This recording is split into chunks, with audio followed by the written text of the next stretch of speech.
na esteira dessa decadência da Igreja Católica, foi a destruição da intelectualidade brasileira em geral. E se tornou, aos poucos, vamos dizer, apenas uma militância a serviço, seja da propaganda comunista ostensiva, seja, o que é pior, vamos dizer, da diluição da mentalidade conservadora e liberal em fórmulas que, de um modo ou de outro, facilitam a penetração comunista. Um dos elementos mais graves dessa penetração é a disseminação daquilo que eu chamo de pragmatismo supra-ideológico.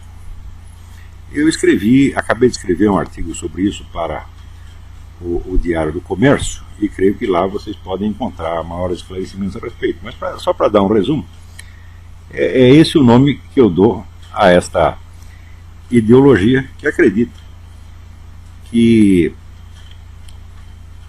todo elemento ideológico pode ser extirpado da vida social e tudo pode ser decidido por critérios pragmáticos, critérios de mercado, critérios técnico-científicos, etc, etc.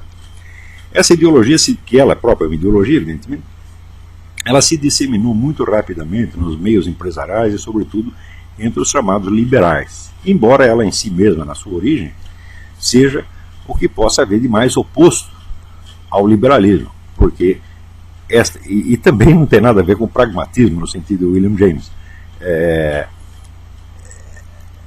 que no Brasil a palavra pragmatismo adquiriu o sentido de uma espécie de praticismo imediato, que não é o espírito do pragmatismo do William James. E a verdadeira origem do pragmatismo supra-ideológico é, no fim das contas, o positivismo de Comte. Quer dizer, Comte acreditava praticamente numa eliminação da política. A sociedade seria entregue, vamos dizer, a tecnocratas que decidiriam tudo numa base, vamos dizer, da administração racional. Então, na medida em que o pragmatismo supra-ideológico infecta as próprias camadas liberais, e sobretudo as lideranças empresariais, o que acontece? Elas se tornam totalmente desarmadas para a luta política, porque elas apostam tudo na economia, tudo no progresso econômico, e em nome do progresso econômico colaboram até com os governos comunistas, como a gente vê agora acontecendo com o Lula. Quer dizer, todo o empresariado correndo para ajudar o Lula para que o Brasil progrida, porque eles acreditam piamente que se o Brasil progredir, qualquer país progredir, ficar rico, etc., na base da economia de mercado, estará livre do socialismo, quando é exatamente o contrário. Quer dizer, o progresso econômico não vacina ninguém contra o socialismo, exatamente o contrário. Nunca houve uma revolução socialista num país que estivesse economicamente declinando, só em países que estavam crescendo, a começar pela Revolução Francesa.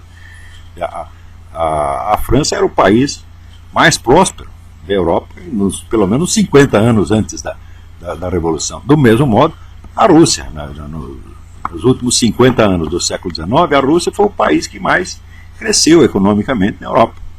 E justamente este crescimento é que produz, vamos dizer, a agitação socialista. Produz como? O próprio crescimento da economia